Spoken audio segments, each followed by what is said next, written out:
Me había olvidado de poner el botoncito de grabar. Ahí está, estamos grabando. Bueno, no sé, Armando, si tenés, ya tenés acceso al aula virtual, si pudiste ver. Eh, sí pude ver los videos que están en YouTube, todavía no tuve acceso al aula virtual. Yo me inscribí recién esta mañana, digamos, Ah, son nuevito. Sí, porque pensaba que empezaba en agosto, como más a mediados de agosto, y me confié en eso, digamos.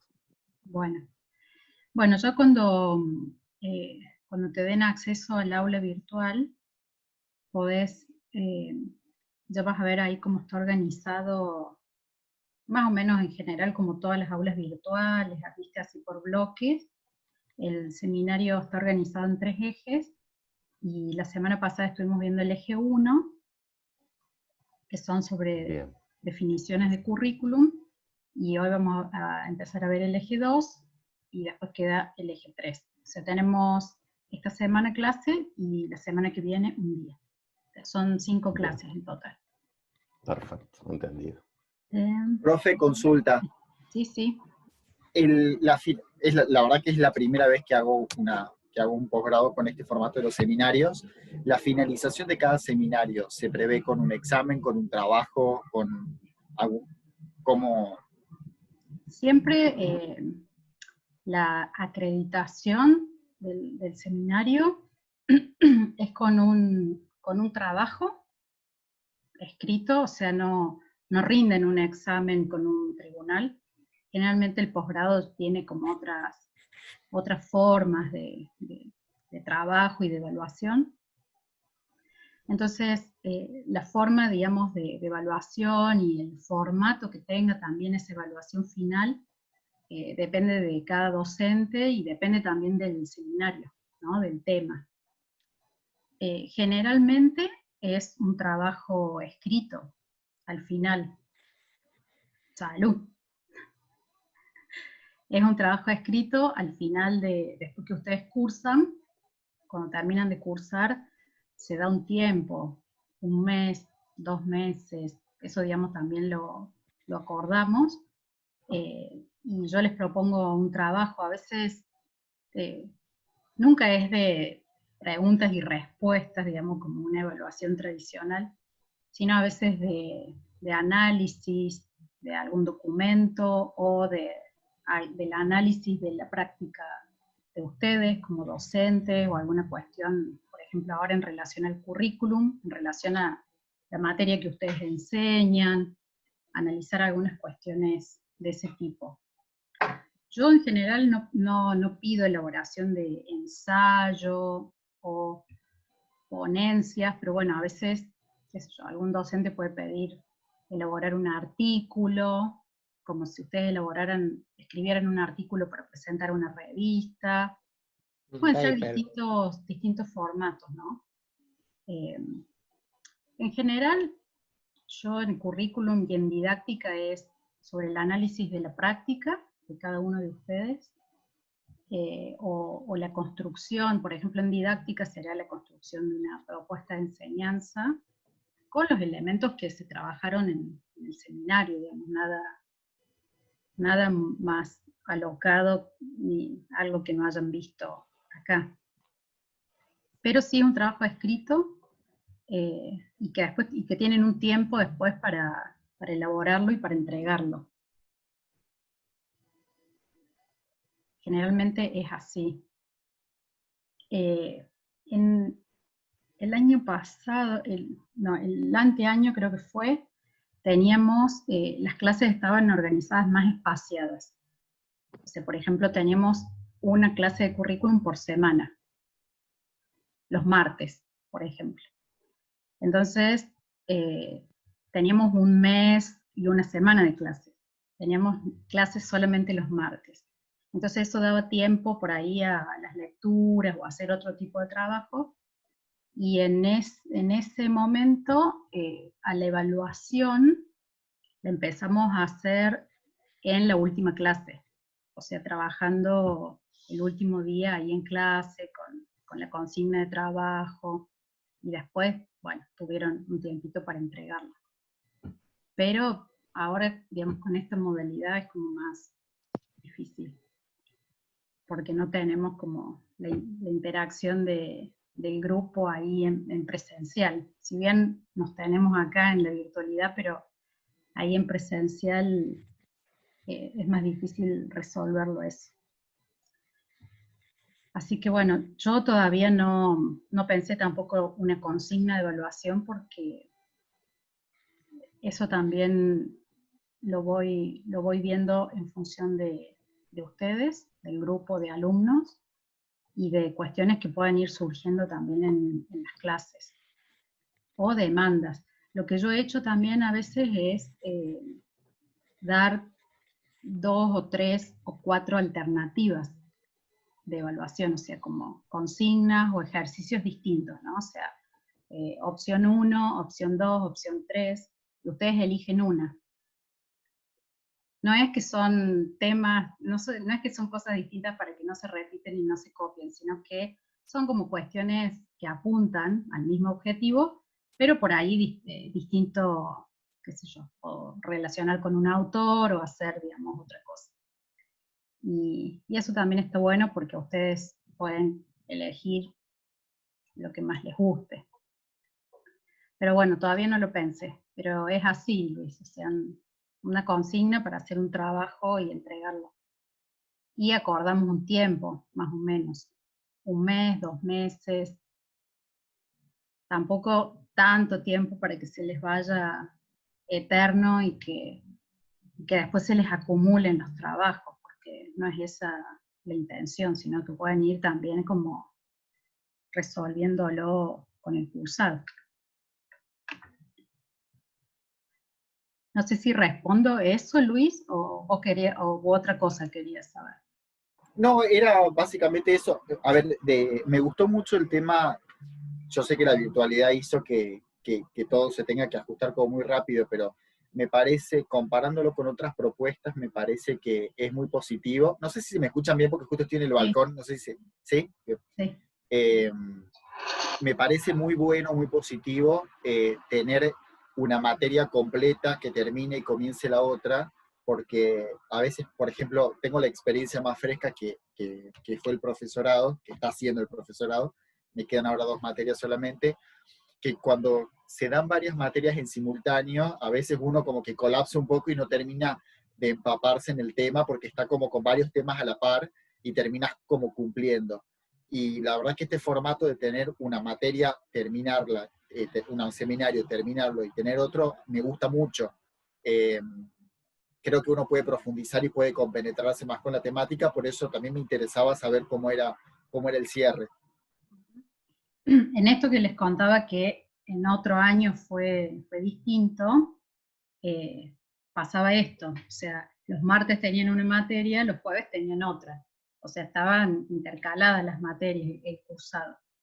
Entonces, eso, digamos, da como más tiempo, pero bueno, yo creo que también se van probando formas y se van, digamos, viendo qué va resultando. El año pasado me parece que ya fue de esta forma, me parece, no me acuerdo. Creo que también está bueno, digamos, como empezar y concluir. Lo único que, bueno, vamos como más rápido y a veces los aprendizajes necesitan como un tiempito de las lecturas y esto que hablábamos el otro día, el vocabulario tan específico, las palabras que uno tiene que aprender y bueno, eso también lleva un tiempo de asimilación y de empezar, digamos, a familiarizarse y bueno, queda como un trabajo, digamos, después de las clases queda también como un trabajo de lectura y de las actividades y de volver a leer, porque no tenemos tanto tiempo ahora acá en la presencialidad. Pero creo que está bueno también. Bueno, ¿cómo les fue, hablando de lectura y texto, cómo les fue con la lectura que les había propuesto y pedido para hoy? Así como impresión. Una duda, profe. El concepto de transposición didáctica, no sé si lo interpreté bien, digamos. Usted me lo podría terminar de aclarar. Bueno, pero eso va a ser al final de esta clase o el jueves, ¿sí? Ah, no, está bien, porque estaba la lectura de Frigerio y usted lo pedía para el trabajo. Claro, yo les pedí que trajeran, digamos, la lectura, que hicieran las preguntas, que pudieran identificar eso para trabajar y no, digamos, trabajar en el vacío. Pero yo ahora les preguntaba cómo les resultó el texto, la lectura del texto. Ya no era un Me texto parece, tan básico como el sí, me anterior. pareció, como característica del texto, me parecía de que tenía mucho contenido de información y a veces cuando el mismo autor, a mí me pasa con algunas lecturas, cuando el mismo autor va citando y construyendo en función a los aportes de distintas personas, se termina como complejizando mucho. La primera pregunta fue la que más me fue difícil de responder, que es qué idea tiene la autora por lo que es currículum. Pero yo digo, pero al final fue una construcción como de un montón de autores, no sé puntualmente qué fue lo que dijo ella. Pero sí, me pareció que el texto tenía mucho contenido conceptual, eh, había muchos términos nuevos, a pesar de que estoy haciendo el profesorado y a Frigerio ya la había leído en otro texto, eh, me pareció como muy, muy potente y con mucho contenido. Sí, no me pareció sencillo, pero bueno, lo resolví todas las preguntas. Sí, había palabras más complejas y capaz que algunas nuevas que no estuvieron en las definiciones, por ejemplo, que manejaban los autores en el otro texto. Bueno, a ver, les quería compartir. No puedo.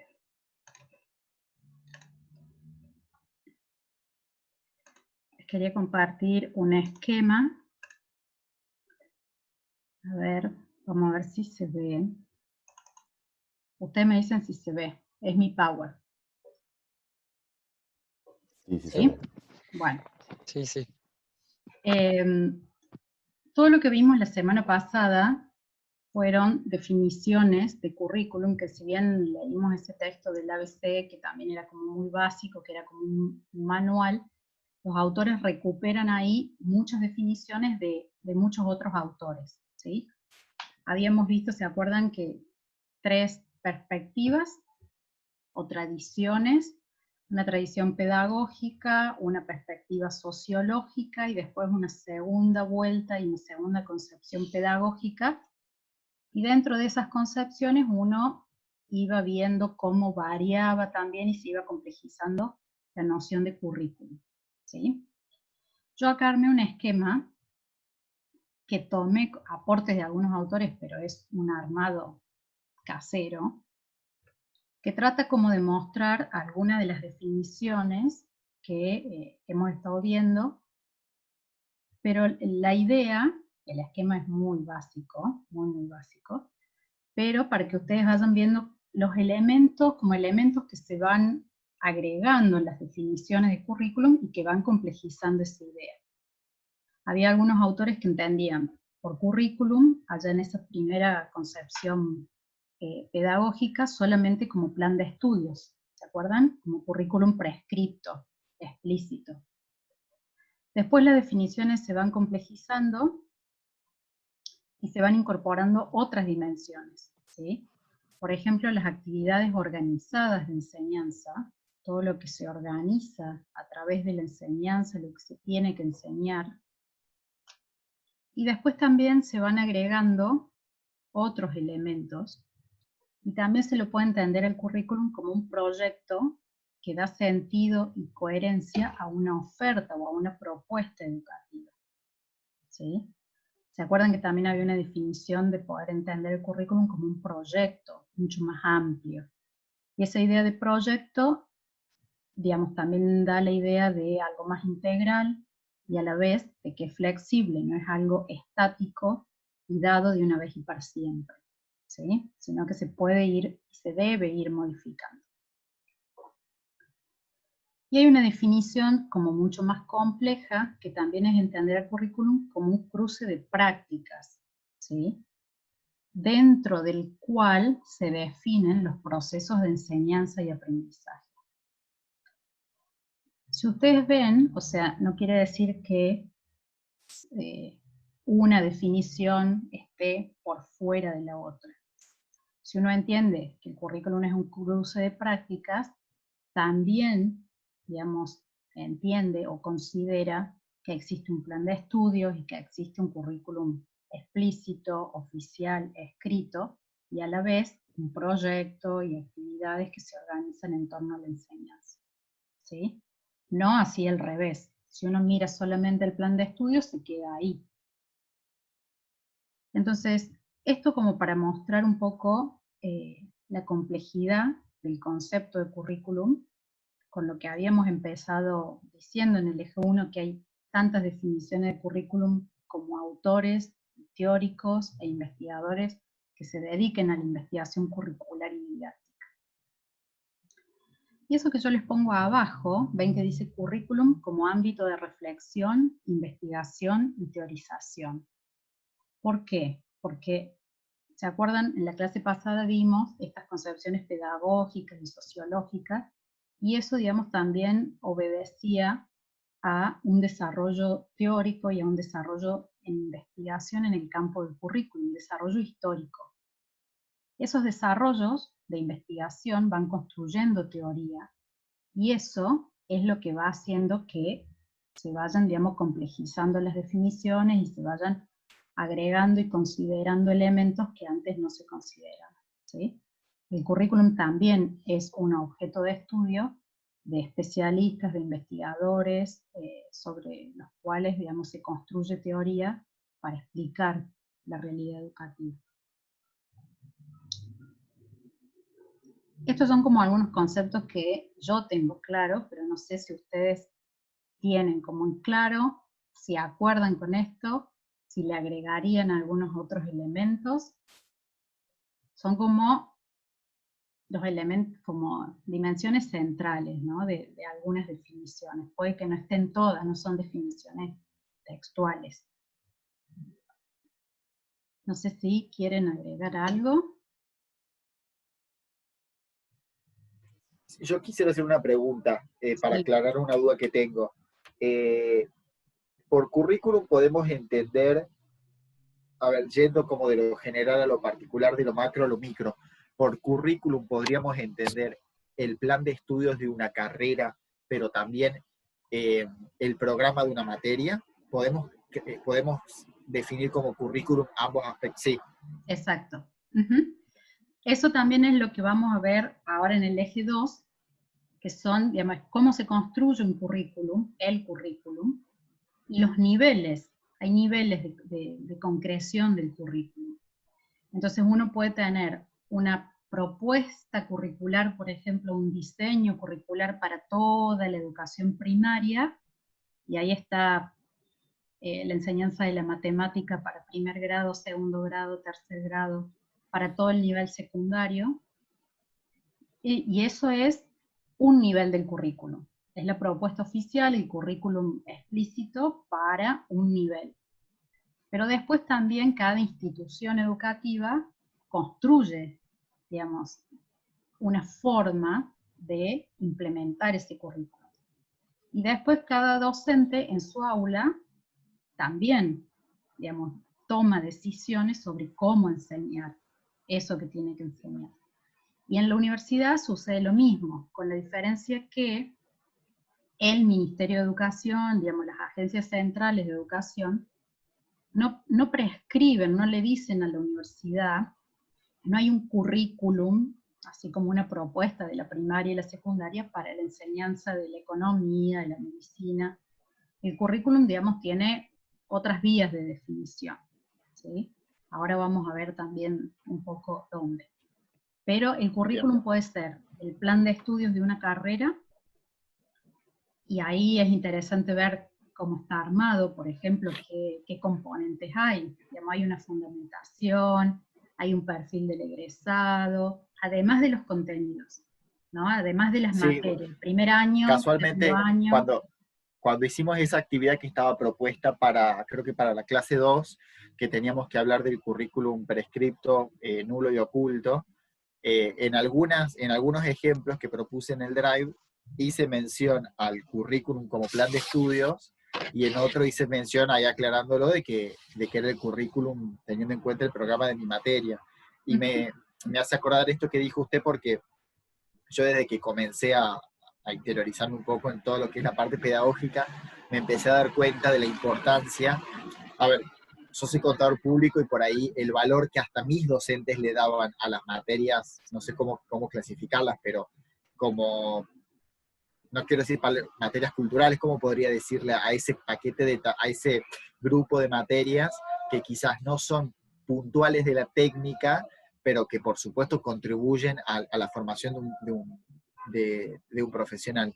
Bueno, yo hasta que me empapé mucho más en educación no le daba el valor que eso tenía, y parte de la crítica que le hago al currículum nulo de una de las carreras donde participo es justamente la ausencia de esos espacios, ¿no? A pesar de que uno, a ver, cuando estudia la carrera de contador público, por ejemplo, hasta el mismo colectivo de estudiantes y colectivo de docentes se preocupan mucho más por enseñar materias jurídicas, materias contables, materias impositivas. Bueno, también es importante que uno tenga una materia de historia, una materia de epistemología, una materia cultural, sociología también, que yo creo que muchos colegas le sentimos esa falta mucho tiempo después que cuando estamos en la formación.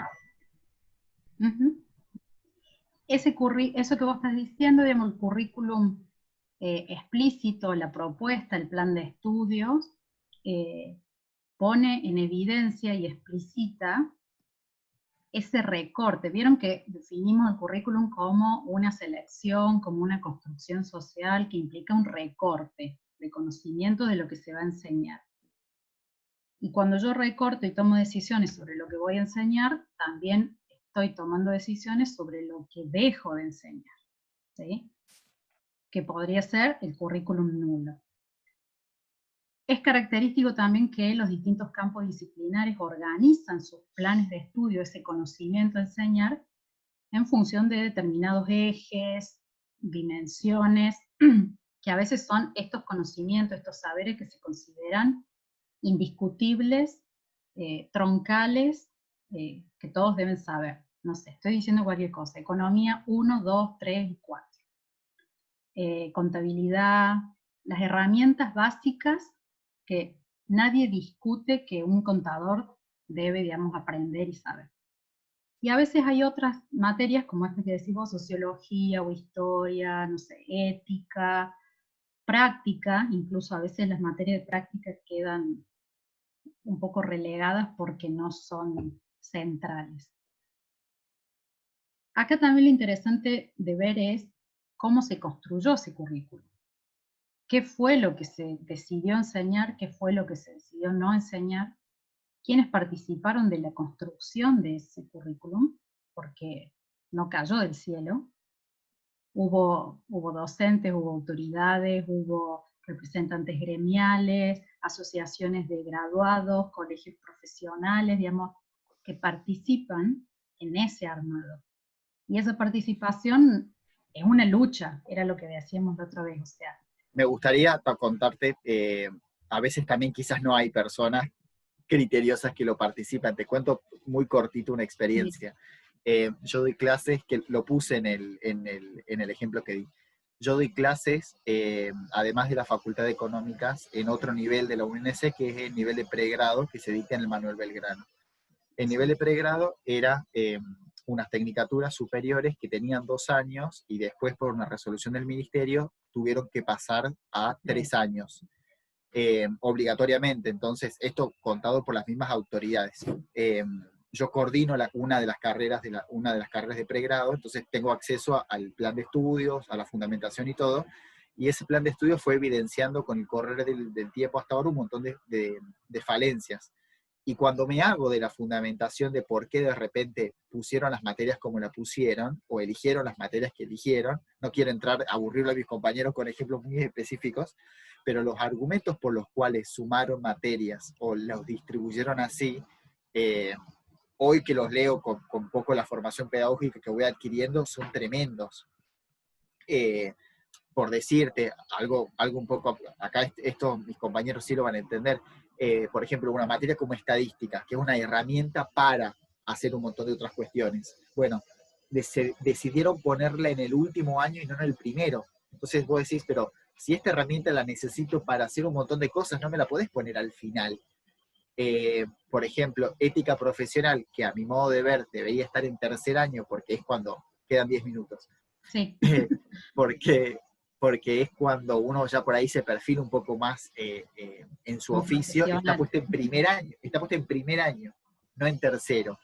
Yo doy una materia que se llama Principios de Administración, donde les enseño la teoría de qué es una organización, pero está en tercero, no está en primero. Entonces, ellos ya están por egresarse y recién se encuentran con un docente que les explica el concepto de organización. Y bueno, con esas falencias estructurales que son de diseño de currículum, o sea, mientras más iba leyendo la materia, más me iba dando cuenta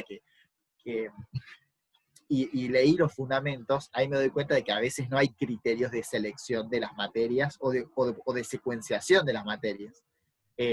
Uno siempre trata de ir de lo simple a lo complejo, pero bueno, sorprendería que a veces en propuestas oficiales eso no ocurrió. Y bueno, ahora estamos este año el proyecto era pensar de nuevamente los planes de estudio, pero bueno, este tema de la pandemia y la cuarentena nos frenó mucho el trabajo que teníamos pensado hacer.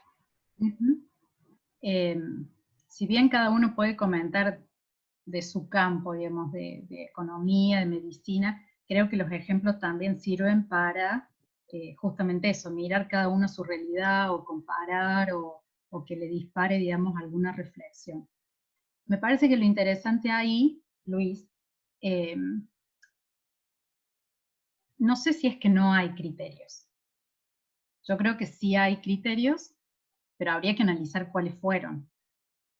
Tal vez no es este que vos decís, ir de lo más simple a lo más complejo, pensar en la necesidad o digamos, en la coherencia que tienen que tener ciertos conocimientos. Digamos, no puedo enseñar organización en tercero o cuarto si hay un conocimiento básico de primero que me va a servir para entender otros, digamos, esa gradualidad. Esos sí son criterios, gradualidad, profundización. Tal vez no son esos los criterios con los que se armó ese currículum, pero seguramente hay otros, que lo interesante sería indagar cuáles fueron. Eso a veces uno lo puede, digamos, indagar y analizar leyendo el plan de estudios, leyendo esa norma, y a veces no. A veces esa reconstrucción hay que hacerla, digamos, no sé, entrevistar a la gente que participó en ese armado y preguntarle por qué se hizo de esa forma. También es cierto que los planes de estudio y las propuestas, cada tanto, que esto que decía al principio, cada determinada cantidad de años se van revisando y se van reformulando porque los campos de conocimiento van avanzando, la teoría va avanzando, la ciencia va avanzando, y los perfiles profesionales también se van adaptando y se van, digamos, haciendo eco de las necesidades, digamos, que la sociedad va planteando. Entonces, y a veces, bueno, también surgen necesidades o se les demandan a determinados campos disciplinares algunos conocimientos y algunas habilidades, y bueno, ingresan ahí, se reforman los planes y los programas con determinados criterios que uno a veces comparte y a veces no comparte. Y tampoco entiende, no solo que no comparte, sino que no entiende por qué es así. Pero bueno, esos son, ¿se acuerdan la clase pasada que yo les decía que los conceptos tienen que servir para esto? ¿Sí? Por supuesto que uno tiene el texto y las definiciones y ustedes tienen que leer, pero los conceptos tienen que servir para analizar la práctica, para cuestionar la realidad, para hacerle preguntas a la realidad. Ustedes son docentes en un instituto, en la universidad, en educación física, en medicina, entonces agarrar el programa de mi materia y decir, ¿qué estoy enseñando? O sea, hace, no sé, 5 o 10 años que estoy enseñando lo mismo, me doy espacio para preguntar, para cambiar los contenidos, las estrategias. Bueno, hoy, este año nos pasó la pandemia y nos arrasó, y obligatoriamente nos ha hecho reformular creo que toda la enseñanza o gran parte de la enseñanza de cómo lo veníamos haciendo. Pero eso, digamos, debería ser una práctica permanente. Si uno entiende, como esta definición, que el currículum es un proyecto, ¿sí? Es un proyecto, es un proyecto de trabajo, es una propuesta, digamos, que yo hago, que una institución hace, pero que es factible de modificarse. Entonces, eso es lo importante, digamos, y la riqueza que tienen los conceptos para analizar y ayudarnos a mirar la realidad. ¿Alguien había hablado? Me parece. Pasa que yo tengo la experiencia en química que a nosotros nos querían mandar a segundo año sin tener matemática primero, cuando una de las herramientas fundamentales para entender mejor la química y para realizar los cálculos numéricos era la matemática. Y eso nosotros vimos reflejado la modificación era en geología, teníamos una retención mucho mayor porque los chicos ya habían tenido matemática, les ayudaba a razonar un poquito mejor y a comprender algunos conceptos de química.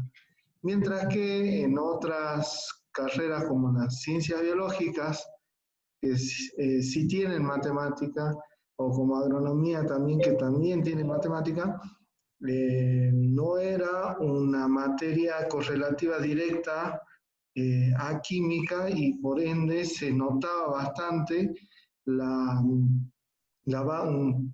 merma de retención, por así decirlo. Además, había que ver que los chicos de geologías terminaba en el primer cuatrimestre, en el primer llamado, en el segundo llamado de julio, ya los rendían. En cambio, los otros chicos, bueno, le costaba por ahí rendirlo de 2 a 3 llamados después, ¿no? Pero en definitiva, también me pasó lo mismo cuando fuimos o cuando fui a una de las sedes de acá de Salta para hacer el curso de ingreso, que dentro de química había una propuesta de dar un trabajo práctico que era simplemente de unidad de medida. O sea, era una conversión de unidades, pasar de centímetro a metro y eso.